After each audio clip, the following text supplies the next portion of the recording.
Hello students, welcome back. Question number 15 से start करते हैं हम।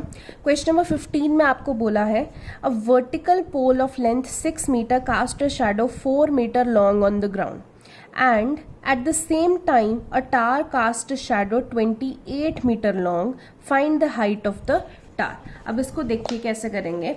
आपके पास एक वर्टिकल पोल है, ठीक है। इसकी जो शैडो है वो 4 मीटर पड़ती है। पोल की हाइट कितनी है? 6 मीटर। तो जो शैडो है वो पड़ रही है 4 मीटर, ठीक है। ऐसे ही एक टार है। टार की हाइट हमें नहीं पता, बट उसकी शैडो जो नीचे पड़ रही है वो 28 मीटर है। तो इसकी हाइट नहीं पता, हम उसको h ले रहे हैं, ठीक है।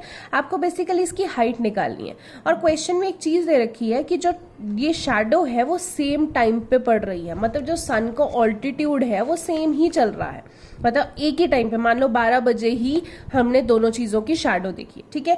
तो हम कह सकते हैं कि जो ये वाला एंगल चल रहा है और जो ये वाला एंगल चल रहा है वो बराबर है, बिकॉज सन एक ही ऑल्टीट्यूड पे है, ठीक है। अब अगर इस ट्राइंगल में और इस ट्राइंगल में देखूं, ये वाला एंगल इस एंगल के बराबर है, क्योंकि ये तो 90-90 चल रहे हैं। पोल है ना, वर्टिकल ही होगा।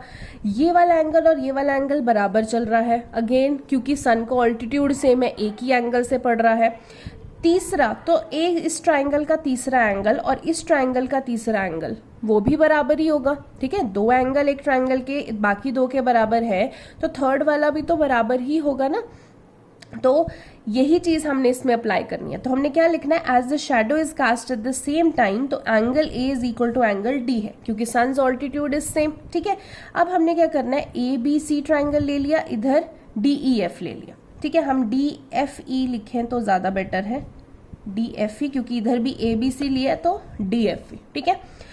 इसमें एंगल सी और एंगल ई बराबर है, क्योंकि एंगुलर एलिवेशन ऑफ सम, मतलब अगर बाकी दो जो एंगल्स हैं वो बराबर है, तो अगर हम एंगल सम प्रॉपर्टी लगाएंगे तो तीसरा एंगल भी जो है वो बराबर आएगा। तो angle C is equal to angle ई।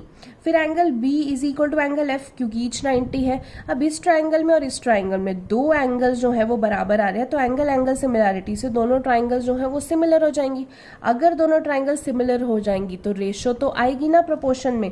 तो क्या लिखेंगे? अगर इसका पहले वाला है ए बी, तो इसका भी क्या आएगा? डी एफ, तो A B upon D F. इसका क्या है? बी सी, यानी कि ये हम ले रहे हैं, तो इसका भी क्या आएगा? ई एफ, तो अपॉन ई एफ। अब वैल्यूज पुट कर दीजिए।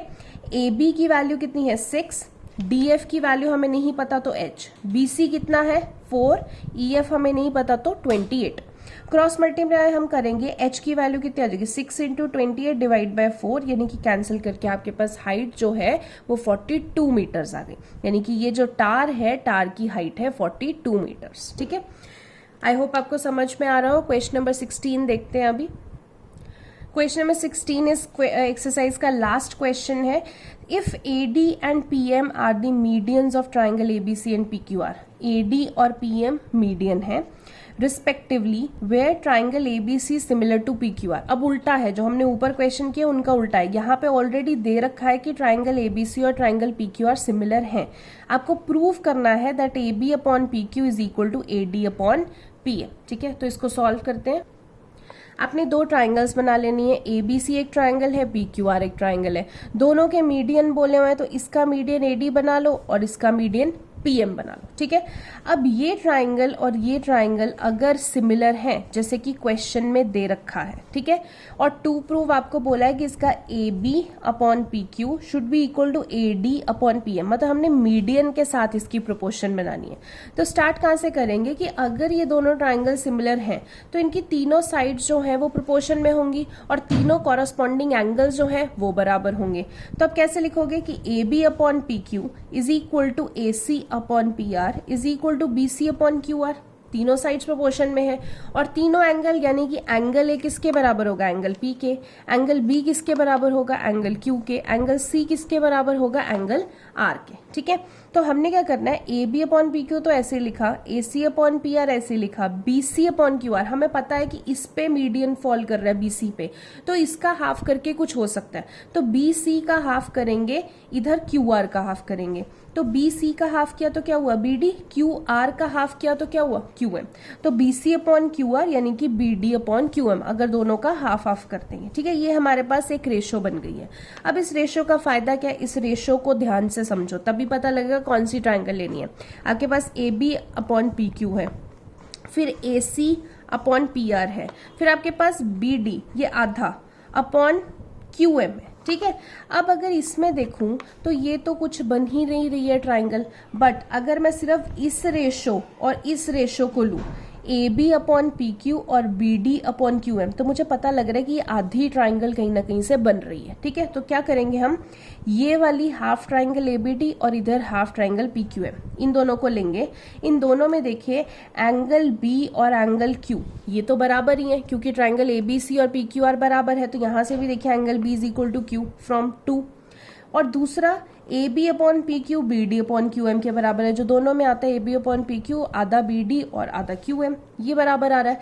अब दो साइड जो है वो प्रोपोर्शन में है, बीच में एक एंगल जो है वो बराबर है, तो दोनों ट्राइंगल सिमिलर हो जाएंगी बाय एस से एस, साइड एंगल साइड।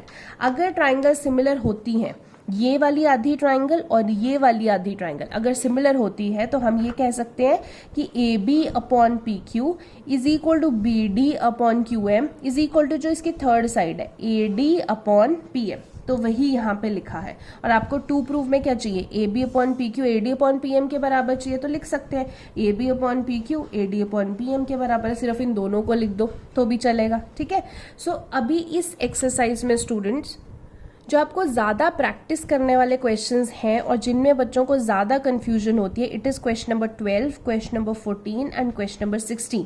ये क्वेश्चंस आपको कंफ्यूजिंग इसलिए लग रहे हैं बिकॉज इसमें स्टेटमेंट दी हुई है, आपको नहीं पता कि गिवन क्या दे रखा है और टू प्रूफ क्या दे रखा है। तो आई वुड सजेस्ट कि आप ये 3 क्वेश्चन स्पेशली आप करके देखिए बार बार, क्योंकि ये आपको पेपर में भी आ जाते हैं और इनमें आपको कन्फ्यूजन भी सबसे ज़्यादा होती है, ठीक है।